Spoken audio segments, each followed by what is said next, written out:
London के अंदर जो एक सीनियर सहाफ़ी हैं उनका सामना हुआ पाकिस्तान तहरीक इंसाफ की ख़वातीन जो फॉलोअर्स हैं उनके साथ, और बड़ा ही अगली किस्म का सीन था। मजबूरी तौर पे जो पूरी कहानी सामने आई है और जो हमने कुछ पता कराया कि एक्चुअली वाक़या क्या पेश आया, ऐसे अलक़ाबात कहे गए जो नहीं कहे जाने चाहिए थे। आप सहाफ़त उस तरह करें जिस तरह हम चाह रहे हैं। ये एक फ़र्क है कि अमरीकी सदर ने जो कह दिया था वो कह दिया था। इक़्तिदार हसन साहब जो हैं वो एक्चुअली PTI की तरफ से सेनेटर बनना चाहते हैं। इमरान खान ने एस्टैब्लिशमेंट को आखिरी मौका दिया है। इमरान खान मौजूदा एस्टैब्लिशमेंट का एतमाद खो चुके हैं।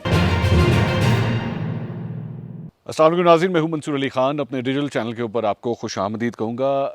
एक और वीडियो इस वक्त स्कर्दू से मैं आपके सामने पेश कर रहा हूं। मेरे पीछे आप इस वक्त कचूरा लेक देख सकते हैं, खूबसूरत कचूरा लेक। खबरें बड़ी गर्मा गर्म आ रही हैं। मौसम यहाँ पे तो काफ़ी ठंडा हो चुका है, लेकिन ख़बरें अलबत्ता पाकिस्तान से काफ़ी गर्म आ रही, बल्कि लंदन से भी कुछ ख़बरें बड़ी ही गर्मा गर्म ख़बरें हैं, वो भी आपके साथ ज़रा शेयर करते हैं। एक तो सबसे पहले जो वाक़या जो मैं आपके साथ शेयर करना चाह रहा हूँ, जो मुझे पता लगा, वो है लंदन के अंदर जो एक सीनियर सहाफ़ी हैं कौसर काज़मी साहब, उनका सामना हुआ पाकिस्तान तहरीक इंसाफ की ख़वातीन जो फॉलोअर्स हैं उनके साथ, और बड़ा ही अगली किस्म का सीन था जो वहाँ पे देखने में आया। जो वीडियोस सामने आई एक एक करके, वो मतलब उसमें हर साइड जो है ना अपनी साइड ऑफ द स्टोरी जो है वो पेश कर रही थी, लेकिन अब मजबूरी तौर पे जो पूरी कहानी सामने आई है और जो हमने कुछ पता कराया कि एक्चुअली वाक़या क्या पेश आया, हुआ ये था कि आप जानते हैं कि पाकिस्तान तहरीक इंसाफ की चंद ऐसी वहाँ पे ख़वातीन हैं जो रेगुलरली आके बिला नागा तकरीबन रोज़ ही एहतजाज करती हैं। अब जब वो वहाँ पे उस दिन आई तो कौसर काज़मी, मुर्तज़ा अली शाह, ये लोग भी जो रिपोर्टर्स हैं जो वहाँ से रिपोर्टिंग करते हैं। कौसर काज़मी जो हैं वो समा के लिए काम करते हैं और मुर्तज़ा अली शाह जियो के लिए काम करते हैं। वहाँ पे कौसर काज़मी को आके एक ख़ातून ने ये कहा कि जी आप लोग जो है वो इन लोगों की मतलब मुस्लिम लीग नून के लिए जो है वो आप उनको फेवर्स करते हैं, और आज़म स्वाति के साथ देखें कितनी नाइंसाफ़ी हुई है। वो काफ़ी फ्रस्ट्रेटेड थी उसको लेके। तो उन्होंने कहा जी आज़म स्वाति के साथ इतनी नाइंसाफ़ी हुई है तो आप लोग इसके ऊपर बोलते क्यों नहीं है, आवाज़ क्यों नहीं बुलंद करते। और जिसके बाद वहाँ पे बेसिकली लहदे जो है वो शुरू हुई।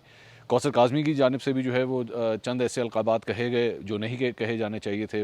कुछ ऐसी लैंग्वेज का इस्तेमाल हुआ जो नहीं इस्तेमाल किया जाना चाहिए था।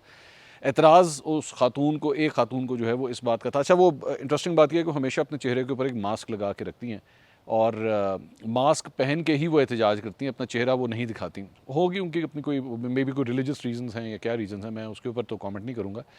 लेकिन बहरहाल उन्होंने ये मास्क पहना हुआ है, आप इसको वीडियो के अंदर भी देख सकते हैं।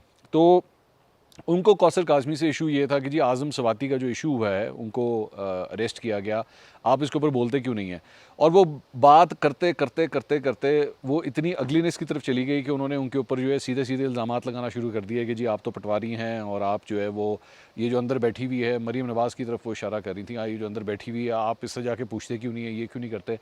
अब मैं ये जानता हूँ कि ये एक टिपिकल बिहेवियर जो होता है वो किसी भी पार्टी के कारकुन का यही होता है कि जनाब आप सहाफ़त उस तरह करें जिस तरह हम चाह रहे हैं। तो इस तरह नहीं हो सकता। हकीकत ये यही है कि इस तरह नहीं हो सकता, और उसकी ये बेसिकली ना मुख्तलिफ स्टेजेस हैं। मैं ज़रा इसको थोड़ा सा बल्कि एक्सप्लेन करना चाहूँगा। ये होता क्या है कि आजकल के इस दौर में ना आपको सहाफ़त वो चाहिए जो आप सुनना चाहते हैं। आप वो नहीं सुनना जो नहीं सुनना चाहते वो या तो आप उसको बेकावा कह देते हैं, या आप उसे गद्दार कह देते हैं, या आप उसे काफिर कह देते हैं। तो ये इसकी मुख्तलिफ स्टेजेस हैं। अब और उसकी जब जब आप वो नहीं आपको मिलता और आपकी मर्ज़ी जिस तरह आप चाहते हैं कि सहाफ़त उस तरह नहीं होती, तो फिर उसके अगला इल्ज़ाम यही होता है कि जी आपने जो है वो फ़लाँ पार्टी से पैसे ले लिए हैं, आप उसके लिफाफे बन चुके हैं, या आप ये सब कुछ सिर्फ इस वजह से कर रहे हैं। तो इस तरह नहीं हो सकता, और ये दोनों साइड्स की तरफ चलता है। मैंने दोनों साइड्स के देखा। मतलब मुस्लिम लीग नून के भी वर्कर्स जो हैं वो आए दिन ऐसे सहाफ़ियों को, ऐसे एंकर पर्सन्स को टारगेट करते हैं जिनको वो पसंद नहीं करते, या वो समझते हैं जी वो ये उनके मुताबिक सहाफ़त नहीं कर रहे। इल्ज़ाम दर इल्ज़ामात। और दूसरी बात ये, मैं यहाँ पे कौसर काज़मी साहब को भी ये कहना चाहूँगा, कौसर काज़मी को जो है वो मैं बहुत देर से जानता हूँ, बड़े धीमे मिजाज किस्म के इंसान हैं। मैंने आज तक कभी इससे पहले उनके मुंह से मैंने कोई इस किस्म की ज़बान कभी नहीं सुनी थी जो मैंने अब सुनी है। मुझे अफसोस हुआ, मैं ये कहना चाहूँगा, मुझे अफसोस हुआ इस बात का कि एक पढ़े लिखे शख्स के मुँह से जो है वो इस किस्म के अलक़ाबात मुझे सुनने को मिले जो कि नहीं होने चाहिए थे। अगर इसका जवाब ये है कि जी वो खातून जो हैं वो बहुत इल्ज़ामात लगाती हैं, क्या कुछ कहती हैं, मेरे ख्याल में हम सभी ये फ़ेस करते हैं, मैं भी फ़ेस करता हूँ। ज़ाहिर बात है कई लोग जिनको मेरी सहाफ़त से एतराज़ होगा, वो पसंद नहीं होंगे, वो उसके ऊपर उंगलियाँ उठाएंगे कि जी आपने ये क्यों कहा, तो आपने वो क्यों कहा, आप इमरान खान पर तनकीद क्यों करते हैं। और उसके बाद एक अलक़ाबात का सिलसिला शुरू होता है, तनकीद का सिलसिला शुरू होता है, जो किसी एंड तक नहीं मतलब जाता। वो जो मुंह में आता है वो बोल देते हैं। सो व्हाट, आपने देखा होगा मेरे मेरे मुंह से आज तक मजाल है कभी किसी के लिए कोई गाली निकली हो, या मैंने कभी ट्विटर के ऊपर या इवन यूट्यूब के ऊपर कभी किसी को कुछ कहा हो, कुछ भी नहीं। मैं आराम से अपना काम कर रहा हूँ, डजेंट मैटर। कई दफ़ा आमना सामना होता है, कई दफ़ा ऐसे लोग जो हैं वो आपको मिलते हैं जो आके आपके ऊपर बिला वजह इल्ज़ामात लगाने की कोशिश करते हैं। जब उनसे कहीं भाईजान कोई प्रूफ आपके पास, कोई आपने देखा हो कि जी कोई लिफाफा लिया है या पैसे लिए, आगे से चुप। मेरा ख्याल में मैं हमेशा इस बारे में एक छोटी सी बात कहूँगा और इसको माइंड ना कीजिएगा। मैं सिर्फ ये कहूँगा कि लड़ाई भी जो है ना वो बराबर वालों के साथ लड़ी जाती है। ऐसे लोग जिनकी नॉलेज कम है, ऐसे लोग जो किसी पार्टी के इतने लॉयलिस्ट हैं कि वो किसी हद तक भी जा सकते हैं, उनके साथ बहस मुबाहिसा करने की ज़रूरत नहीं होती। मेरा ख्याल में कौसर काज़मी साहब की ये गलती है कि उन्होंने अपने आप को इंगेज किया। इंगेज करने की ज़रूरत नहीं थी। वो खातून कुछ भी कहे, वो बोलती रहे, उससे क्या फ़र्क पड़ता है। खैर ये उसकी राय है, उसको उसको बोलने दें, उसको पता नहीं है, उसको सारी जब नॉलेज ही नहीं है तो आप इस बिला वजह उससे क्यों आर्ग्यू करेंगे। आपने वो अल्फाज इस्तेमाल करके मेरी नज़र में अपना डिमीनर कम कर दिया। और बहरहाल उसके बाद कौसर काज़मी ने इसके ऊपर पूरी एक वीडियो भी उन्होंने जारी की और उन्होंने कहा कि मैं इसके ऊपर जो है माज़रत करता हूँ, मुझे नहीं ये सब कुछ अल्फाज ही इस्तेमाल करने चाहिए थे, और बस वो फ्रस्ट्रेशन थी, उस खातून ने जो जो कुछ कहा उसकी फ्रस्ट्रेशन थी।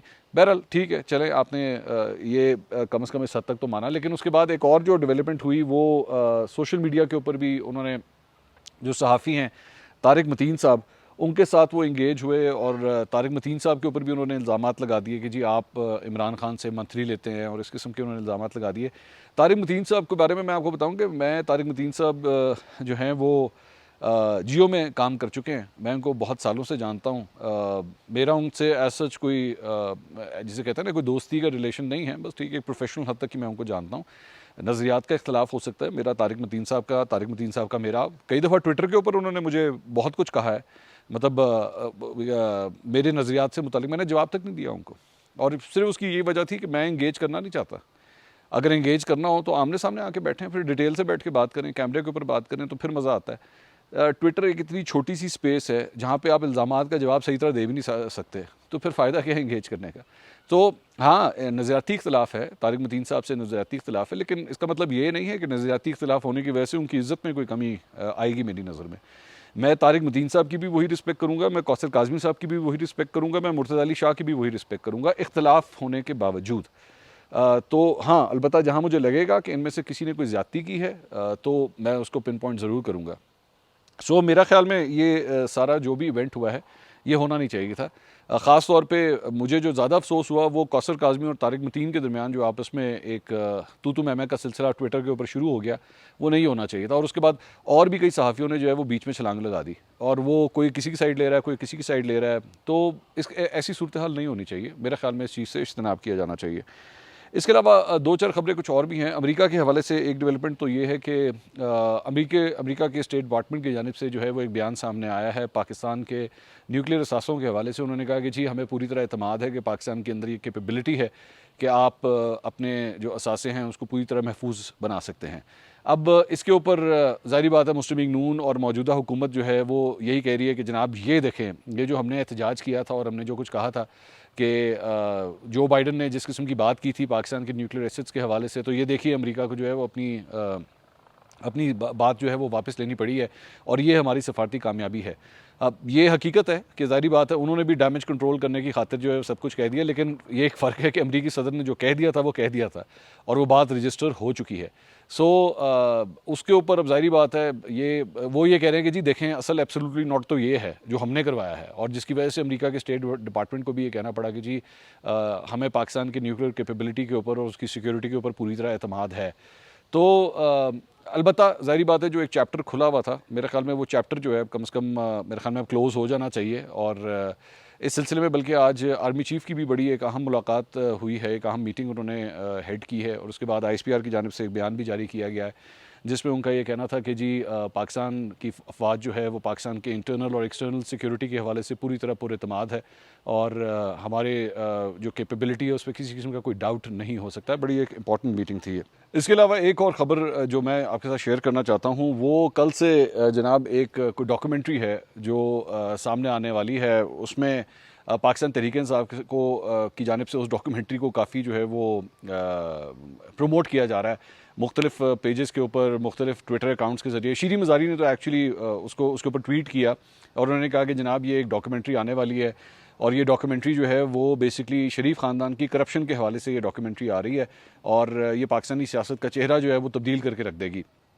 और उन्होंने आगे से ये कह दिया कि जनाब ये डॉक्यूमेंट्री जो है वो नेटफ्लिक्स और अमेज़ॉन प्राइम दोनों के ऊपर जो है ये डॉक्यूमेंट्री आने वाली है। अब नॉर्मली सबसे पहली बात तो ये कि दोनों स्ट्रीमिंग सर्विसेज जो हैं वो अपोजिंग स्ट्रीमिंग सर्विसेज हैं। एक वीडियो जब एक जगह पे अवेलेबल होती है तो वो नॉर्मली दूसरी जगह पे अवेलेबल नहीं होती, तो उनकी एक्चुअली ये फैक्चुअल पोजीशन ही काफ़ी हद तक गलत थी कि एक ऐसी डॉक्यूमेंट्री जो है वो दोनों प्लेटफॉर्म्स पे किस तरह आने लगी है। फिर उसके बाद उसका जो ट्रेलर देखा जा सकता है तो उस ट्रेलर के अंदर अरशद शरीफ साहब नज़र आ रहे हैं, उसमें फवाद चौधरी साहब नज़र आ रहे हैं, उसमें इमरान खान साहब खुद नज़र आ रहे हैं, एक सहाफ़ी जो लंदन में होते हैं वो भी नज़र आ रहे हैं, तो वो उसके अंदर कमेंट्री करते हुए नज़र आ रहे हैं उस डॉक्यूमेंट्री के अंदर।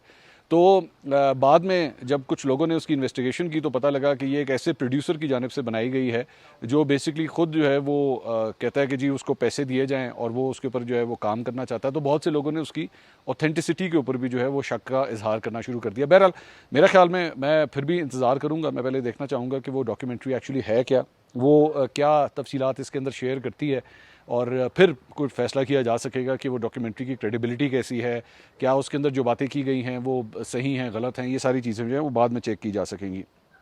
तो एक ख़बर ये है।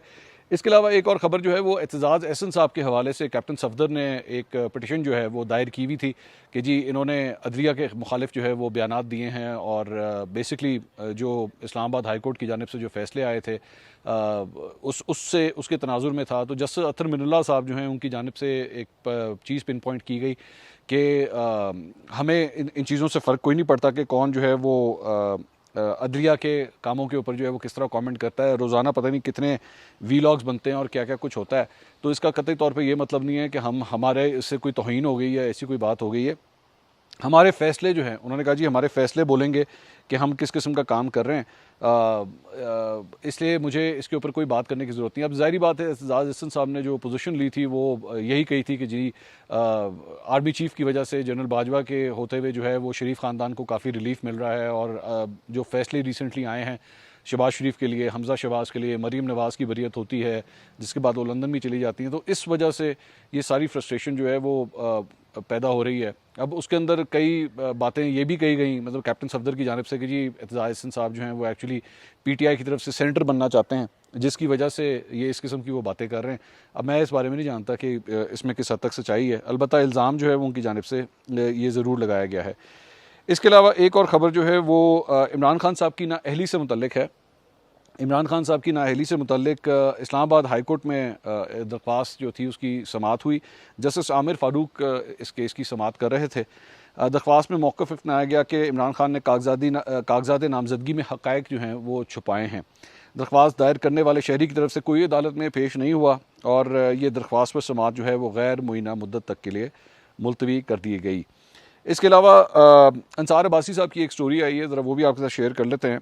उस स्टोरी में कहा गया है कि हुक्मरान इत्तेहाद जल्द इलेक्शन नहीं चाहता, लेकिन इमरान खान ने पीर को इस्टेब्लिशमेंट को आखिरी मौका दिया है कि इलेक्शन का मुतालबा किया है जिसके लिए इस्टेब्लिशमेंट तैयार नहीं है। बसूरत दीगर इमरान खान ने खबरदार किया कि वो लॉन्ग मार्च का ऐलान कर देंगे। ख़ुद को सियासत से दूर करने के बाद इस्टेब्लिशमेंट का कहना है कि वो माजी की गलतियाँ नहीं दोहराना चाहती। हुकूमत से बाहर निकाले जाने के बाद से इमरान खान मुसलसल इस्टेब्लिशमेंट